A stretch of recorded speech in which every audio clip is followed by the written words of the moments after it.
Le sujet qui va être abordé maintenant, cryptographie post-quantique, comment vous y préparez? Les deux personnes qui sont à mes côtés et qui vont animer cette démo, Monsieur Frédéric Lefebvre, Monsieur René Jaouen, tous les deux de l'entreprise IN Group.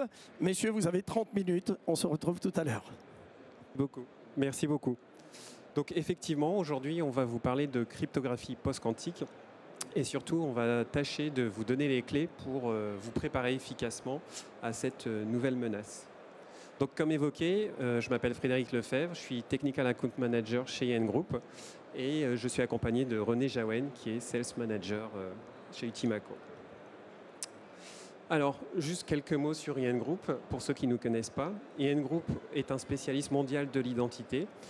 Aujourd'hui, on adresse aussi bien l'identité régalienne, donc tout ce qui est production de passeports, permis de conduire, carte d'identité notamment. Et on va aussi adresser tout ce qui est identité professionnelle. Donc ça va être créer des identités numériques à base de certificats, par exemple, pour des usages variés autour de l'authentification et ce genre de choses. Et on adresse aussi de plus en plus le monde de l'Internet des objets. On aime bien parler dans notre métier de convergence et on parle de phygital finalement. On fait converger les anciens supports physiques vers quelque chose de numérique, donc notamment via les wallets et l'usage des smartphones. Et pour finir, donc la partie chiffre d'affaires, donc il y a une groupe aujourd'hui, c'est à peu près 2000 collaborateurs et plus de 620 millions d'euros de chiffre d'affaires. Ce qui nous amène sur le sujet du jour, à savoir l'émergence du risque quantique et pourquoi on parle de ce risque aujourd'hui. Donc finalement, ce risque, il existe parce qu'il y a eu l'émergence des ordinateurs quantiques et notamment avec la découverte par la description de Richard Feynman en 1984 de comment pourrait fonctionner cet ordinateur. Donc pour rappel, hein, classiquement dans l'informatique, on parlait de bits, donc binaire 0,1.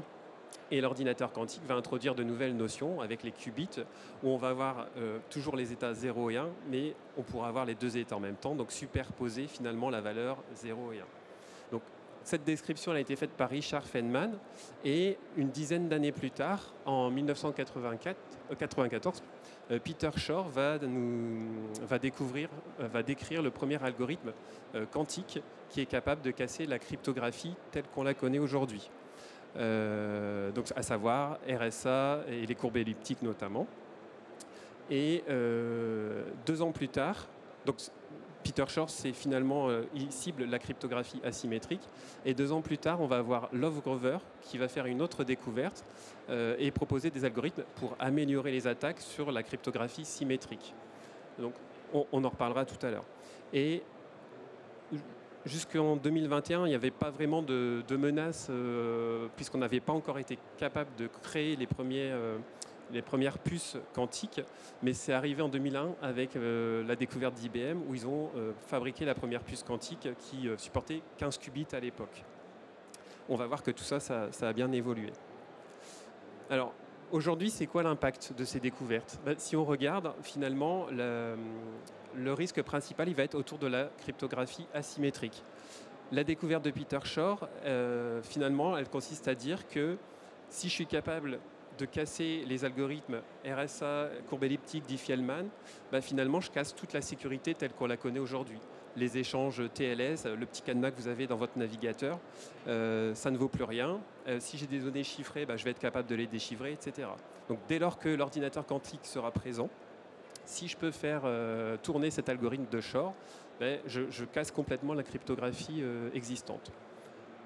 À côté de ça, la cryptographie symétrique, on a vu qu'avec l'algorithme de Grove, on pouvait améliorer les attaques, mais pas de manière significative. Et finalement, la position de l'ANSI, notamment, ça va être plutôt de dire aujourd'hui, on considère qu'il n'y a pas de sujet majeur sur cette cryptographie symétrique et on va juste préconiser d'augmenter la taille des clés. Donc pour garder un niveau de sécurité satisfaisant et notamment passer vers de l'AES 256. Et logiquement, donc, vous avez dû entendre, il y a beaucoup de découvertes autour du quantique. Et il y a un peu une course en ce moment, on verra tout à l'heure avec les annonces des Microsoft et autres.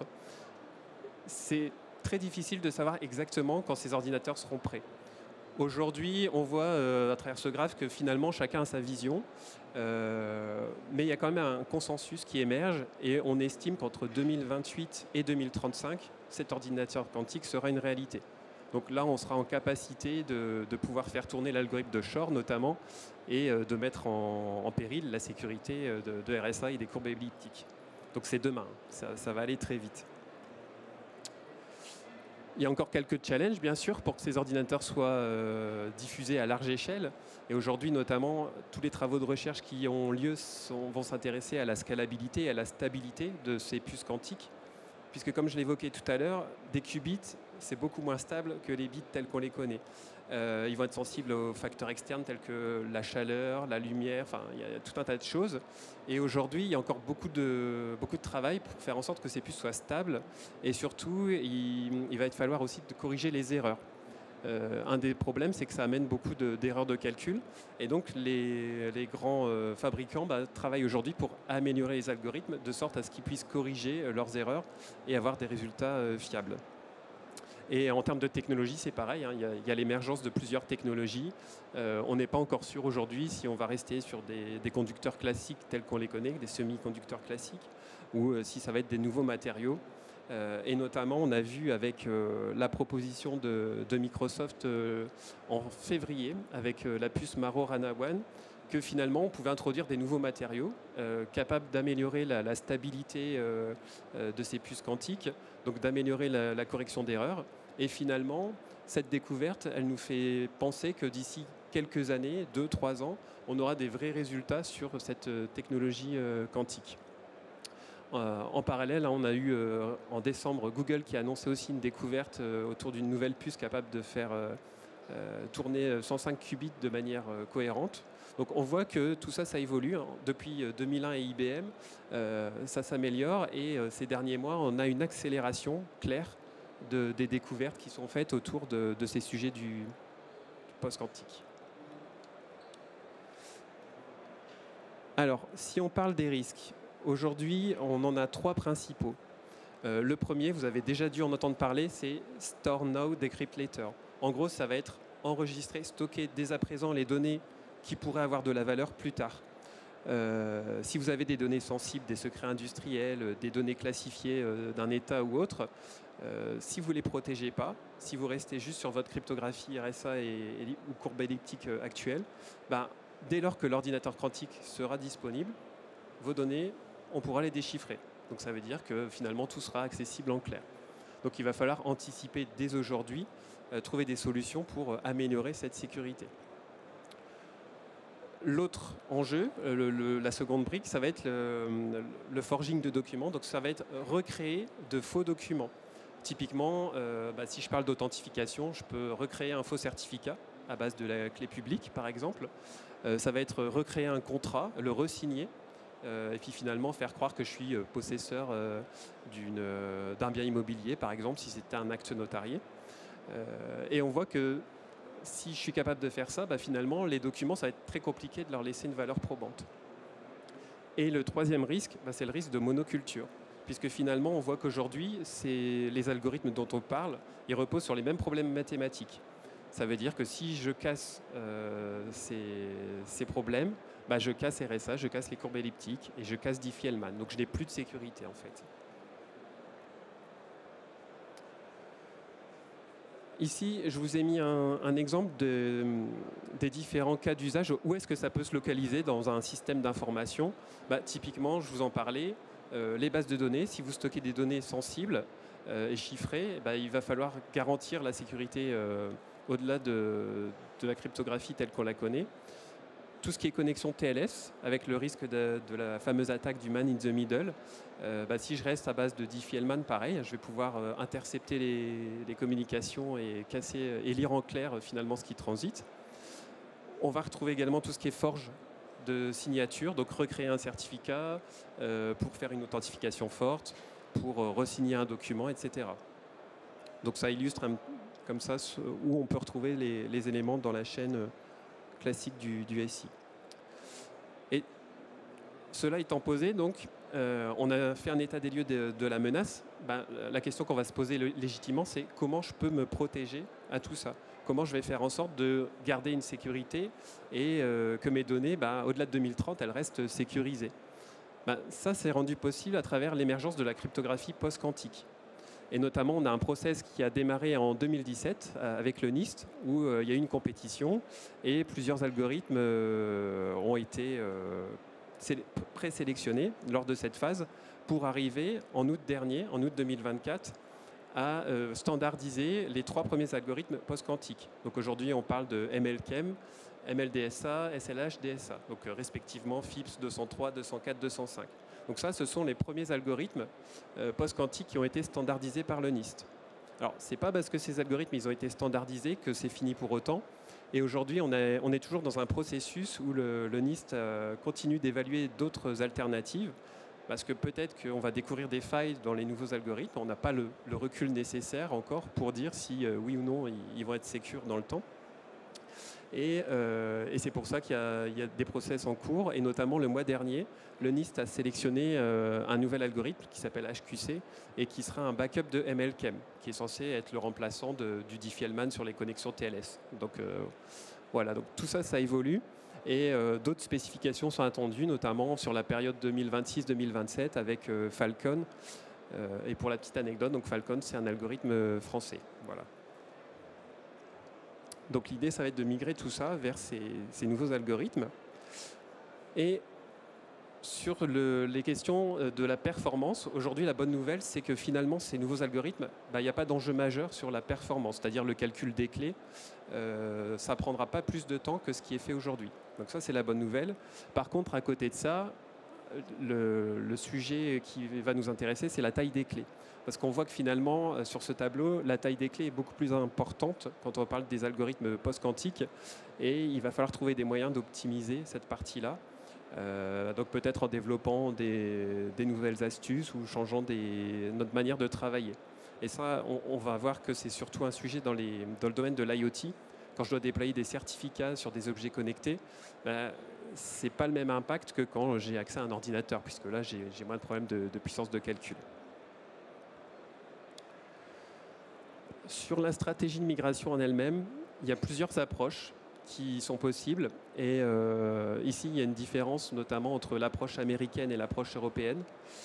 Ce que va préconiser le NIST, lui, c'est plutôt une approche migrer directement vers le post-quantique. On va partir tout de suite sur des certificats avec les nouveaux algorithmes qui ont été standardisés, donc MLDSA, SLH-DSA, comme j'ai évoqué. Et ça va vous permettre d'optimiser le déploiement, d'être plus simple dans le temps.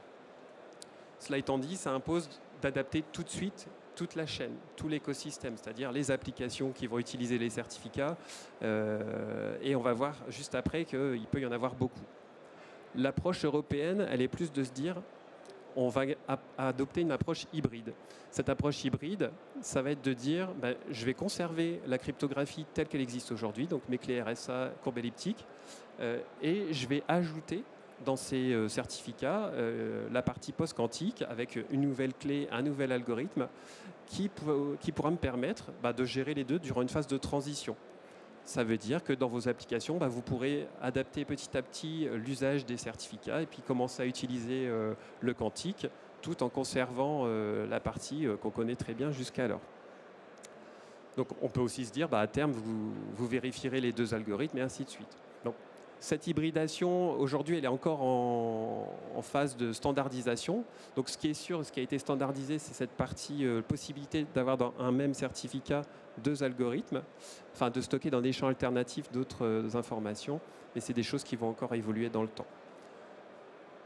Et enfin, la troisième possibilité, c'est de faire du certificat composite. C'est une autre forme d'hybridation. Là, l'objectif, ça va être de garder les champs actuels d'un certificat pour venir mettre à l'intérieur une combinaison de la cryptographie telle qu'on la connaît avec les nouveaux algos PQC. Donc, par exemple, cumuler RSA et MLDSA. Donc, c'est une façon de faire aussi de l'hybridation. Et sur ce slide-là, ça vous donne une cartographie de tout l'écosystème qu'on va être à même de rencontrer quand on parle de sécurité, pour le chiffrement des données, entre autres. Et les briques en verre, c'est là où on a une réponse aujourd'hui à apporter. Et on voit qu'aujourd'hui, finalement, toute la stratégie de la confiance, elle repose finalement au point de départ sur la partie PKI, donc infrastructure de gestion de clés, l'émission des certificats. Et cette PKI, elle va être couplée à un HSM qui va permettre de générer ces clés. Et on commence à avoir le support de ces librairies PQC, de ces nouveaux algorithmes, avec une standardisation qui est en cours toujours sur certains éléments. Mais en tout cas, ça bouge pas mal. Ce qui n'est pas prêt aujourd'hui, c'est toujours tout ce qui va être OS. Donc quand on parle de Microsoft Windows, aujourd'hui, on n'est pas capable de gérer des clés PQC. C'est la même chose sur Linux. On ne sait pas encore les gérer sur la partie objets connectés, comme j'évoquais tout à l'heure. Il y a des travaux en cours. Par contre, là où on a déjà une réponse à apporter, ça va être sur les connexions TLS. Puisque MLChem a été standardisé, aujourd'hui, on peut d'ores et déjà passer de Diffie-Hellman à MLChem si on veut apporter une sécurité sur les connexions TLS. Ce qui m'amène logiquement aux recommandations des autorités. Donc la première des choses, pour vous préparer à gérer efficacement le monde du post-quantique, ça va être de cartographier, d'identifier tous vos assets, tous les objets qui aujourd'hui ont besoin d'un certificat, toutes vos données qui sont sensibles, et si elles sont sensibles au-delà de 2030, envisagez dès à présent une nouvelle stratégie pour garder vos données sécurisées. Dès que possible, donc on va engager cette migration. On peut d'ores et déjà migrer de TLS, donc la partie TLS avec l'usage de MLChem, nouveaux algorithmes pour sécuriser la connexion, et surtout utiliser l'hybridation dès que c'est possible. Puisque finalement, dans votre certificat existant, vous allez ajouter une partie avec les nouveaux algorithmes quantiques. Donc vous garderez la rétrocompatibilité tout en introduisant de la sécurité pour planifier votre migration dans les applications. Sur la cryptographie symétrique, il n'y a pas de risque particulier, si ce n'est la recommandation de l'ANSSI qui est de migrer, d'augmenter la taille de vos clés. Et surtout, prévoir dès aujourd'hui l'intégration d'algorithmes Quantum Safe, donc de prévoir dans le déploiement de vos certificats, de votre sécurité, ces algorithmes. Et surtout, ce qu'il faut bien noter, c'est à la fin, le NIST a dit en 2030, la cryptographie actuelle sera dépréciée. Donc 2030, ça va arriver très vite. Et en 2035, ce sera interdit. Donc on voit que c'est un sujet, il va prendre du temps, mais en même temps, on n'a pas tellement de temps pour se préparer. Il va falloir prendre des actions assez rapidement. Merci Frédéric.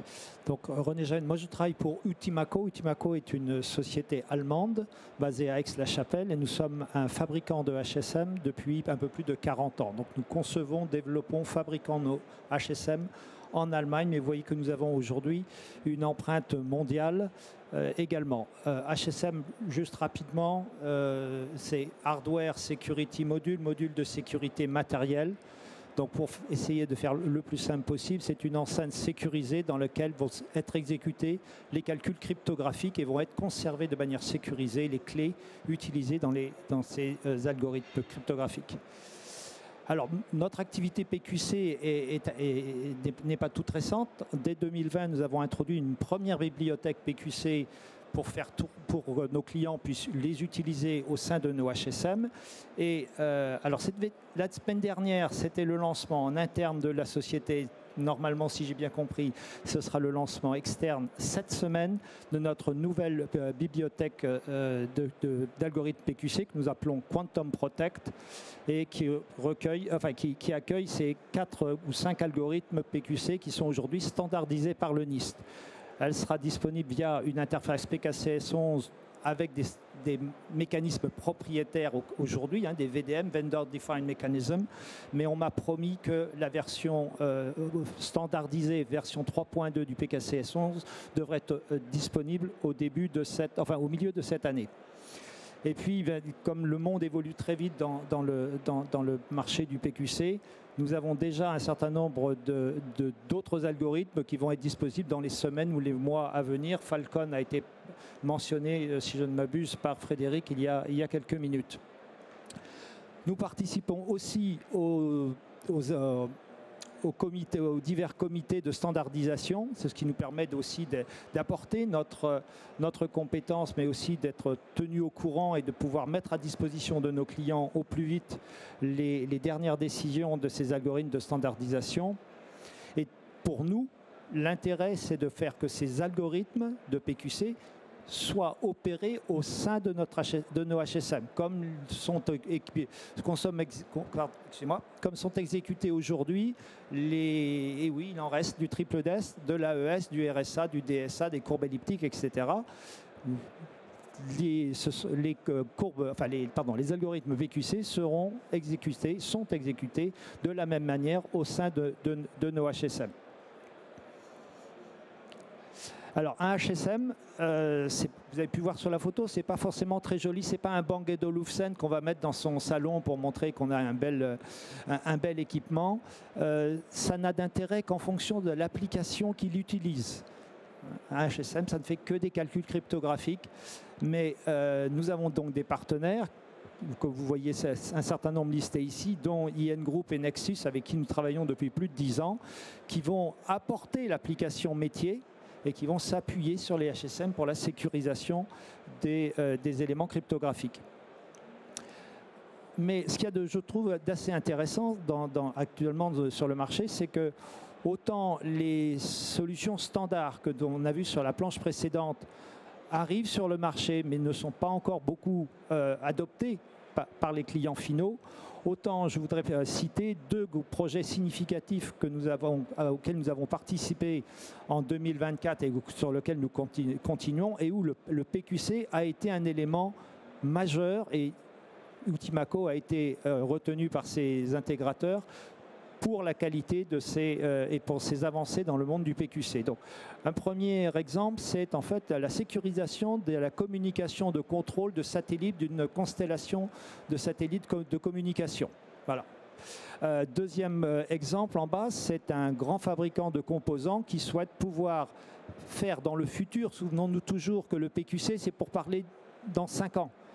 C'est bien aujourd'hui, mais c'est pour être prêt dans 5 ans. Et donc, pour pouvoir faire les mises à jour sécurisées des composants qu'il vend à ses clients, qu'il intègre dans leurs boîtiers électroniques, dans nos voitures, dans tout un tas d'autres équipements, dans les avions, par exemple. Et donc, nous avons, ce client, avec notre assistance, a développé à la fois a développé des fonctionnalités métiers particulières qu'il a intégrées au sein du HSM, et ces fonctionnalités particulières font appel au PQC. Ce que je voudrais montrer comme point qui me semble très intéressant par l'offre de Utimaco, c'est que si vous souhaitez commencer à évaluer, à tester, voire à développer des premières applications, interfacer certaines de vos applications avec des librairies PQC, la solution, vous l'avez sur cette planche. Nous mettons à disposition de nos clients ou de nos prospects, de toute personne intéressée, suite à un enregistrement sur notre site web, vous pourrez avoir accès à un simulateur de HSM, donc une version logicielle en quelque sorte de nos HSM, donc ça devrait s'appeler désormais un SSM, comme quelque chose d'approchant, et qui contiendra la bibliothèque PQC. Les interfaces seront strictement identiques à celles que vous avez avec un boîtier. Les fonctionnalités sont strictement les mêmes que celles que vous avez dans le boîtier. Donc en fait, vous pouvez faire tout votre interfaçage, vos premiers tests de validation, vos premiers tests fonctionnels, sur la base d'un simulateur. J'ai oublié de dire, il est gratuit. Voilà, je redonne la parole à Frédéric pour clôturer. Tout à fait. Et dans cette logique, pour continuer à vous préparer, je vais introduire notre PKI qui s'appelle Certificate Manager et qui intègre d'ores et déjà des algorithmes post-quantiques qui sont déjà disponibles. Et cette PKI, donc, ce qu'il faut avoir en tête, c'est qu'elle est certifiée critères communs. Donc aujourd'hui, elle propose un haut niveau de sécurité. Et elle va vous permettre également de déployer des certificats pour sécuriser vos applications, vos usages, que ce soit on-premise ou as a service. Et notamment, comme René, je vais attirer votre attention sur le fait qu'aujourd'hui, si vous souhaitez tester cette PKI, voir à quoi ressemble un certificat quantique, tout simplement, post-quantique, vous pouvez venir nous voir donc, sur notre stand en C6 pour qu'on vous ouvre un accès sur notre plateforme. Et vous verrez qu'on a intégré notamment les 3 premiers algorithmes qui ont été sélectionnés par le NIST.